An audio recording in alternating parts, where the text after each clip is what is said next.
What up, guys and gals? This is Tucanxan here, and welcome to my Tucanxan art channel. This is day 17 of 30 of my 30-day challenge.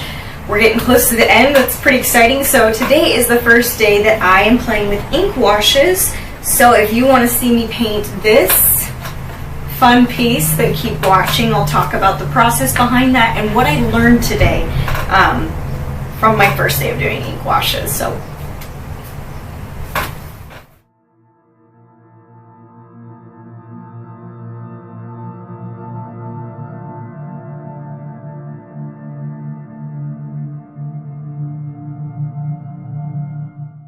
okay, so here we go.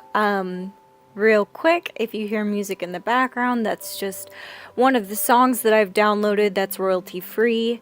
I decided to put that on to maybe try and help with some of the sounds I get in the audio. And of course, right now, my little mango decided it would be the perfect time to cuddle, so you might hear him purring. Or you might not. I guess we'll just see and find out. So I did the sketch for this off camera. Again, to kind of streamline this process, to make it quicker. And so I am using the Fluid Cold Press Finish watercolor paper.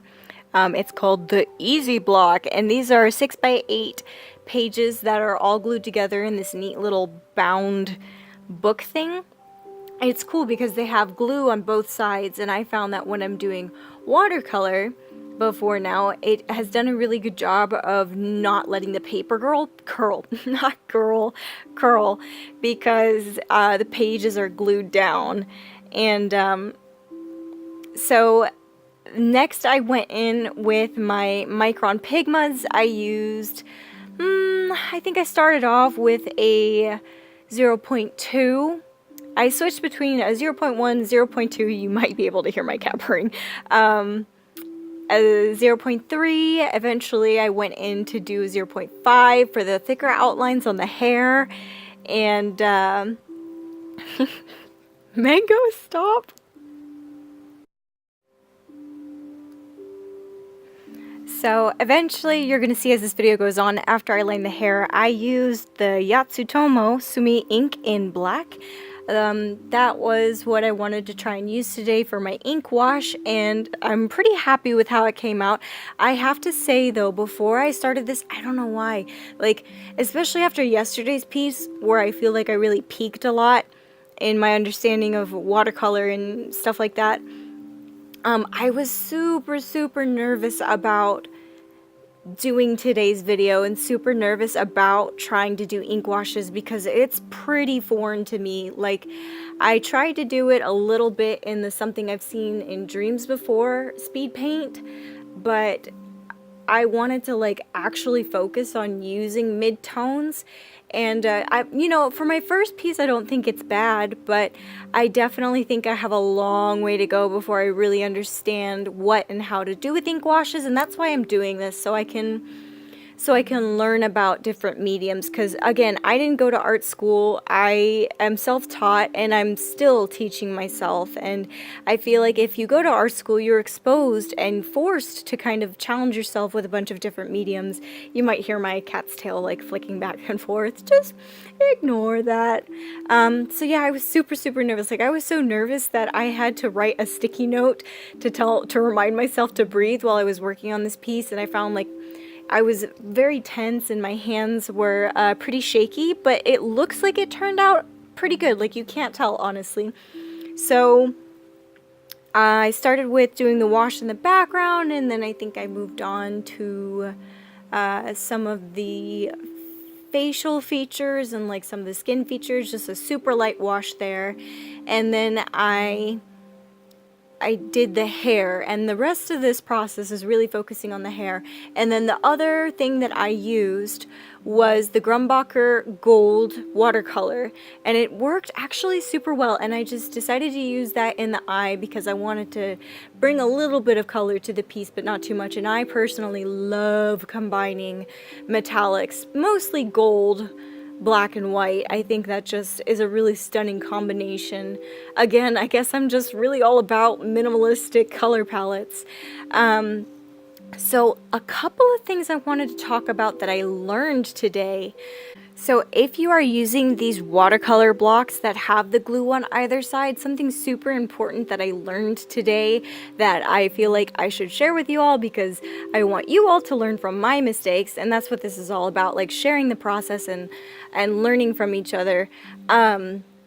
If you have one of these books that have glue on the side, if you go in with a hairdryer, you're going to activate the glue. I think you can probably see the blue tape in the upper corner. That's because the page started to curl up because the glue was actually tacky at that point, and I didn't realize it until the page started to curl off the block. So normally you don't have that problem, but if you're going to use a hairdryer because you're impatient like me, my suggestion is maybe take the piece off the block and tape it down like you're supposed to. But when I was drawing it, I accidentally drew it all the way to the edge, and I thought it looked so pretty. I was like, I'll just roll with the punches and see how it goes.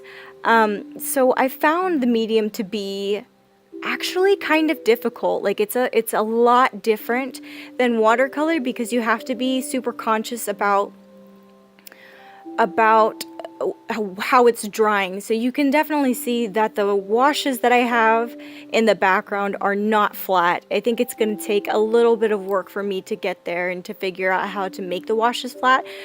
First of all, I think by using a masking fluid, that's probably going to help 10 times to make it easier. And nextly, it's all fun and games until your cat decides to fart in your face.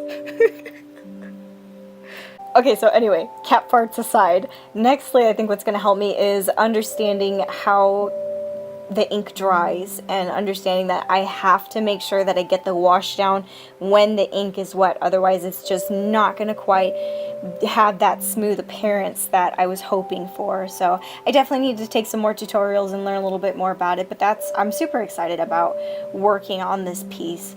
So that was the first thing that I learned. Next, I wanted to say a little bit about the inspiration behind this piece. Actually, for some reason, I think it looks a lot like me. Like, not exactly, obviously, but I think since I did that self-portrait with my mom last week, I have my face in my head because there's definitely features about her that look very similar to mine. Like the nose, the eyes, the cheekbones, the eyebrows, that kind of stuff.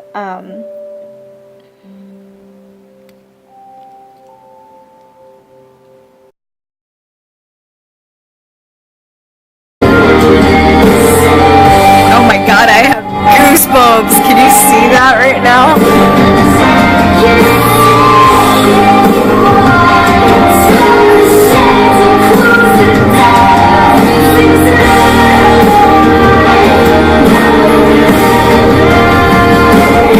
I hope you all liked that. I love it when movies or TV shows or music can give you goosebumps like that. And that was Pierce the Veil. I will give you a link to their Instagram or website or whatever, and give you a link to that song in the description below. And I don't know what's going on today. Like, normally I can just record the audio from start to finish, but this is like the 6th time I've had to stop and start my audio again. Anyway, so I wanted to talk to you a little bit about how this piece kind of evolved. I did not have a plan going into this. All I knew going into this piece was that I wanted her looking up and away. And as I was just kind of sketching it out and drawing, it became like, oh, well, maybe this can be a piece where she's swimming underwater, and that's why the piece is called Liquify, because first of all, her hair looks like you just took the Liquify tool in Photoshop and just pushed it all around and stuff like that, and nextly because she's reaching forward like she's swimming underwater. And it's almost like comforting to me to watch. I think being underwater is a very comforting experience. So that was pretty much it for the process there.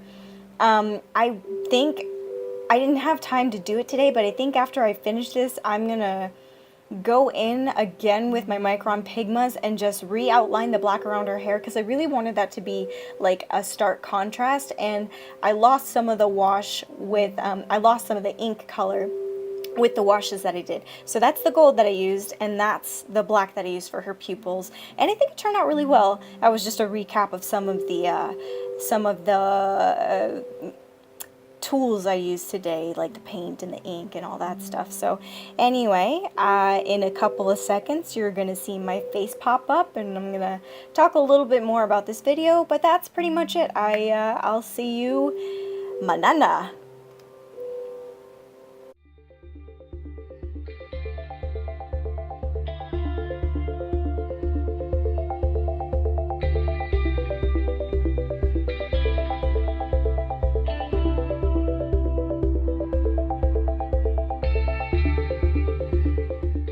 So that's it. Thank you so much for watching. I hope you enjoyed that video, and this piece will be available in my shop when I get my my website up. That takes a lot of time for me. I think my perfectionist is coming out with my website a little bit, because I really want to make sure it has like the vibe and the aesthetic that I want, because I am trying to build a brand as Tucanxan. So yeah, that's it. Join me tomorrow for day 18 of 30, and I can't wait to see you there. Have a great one. Bye.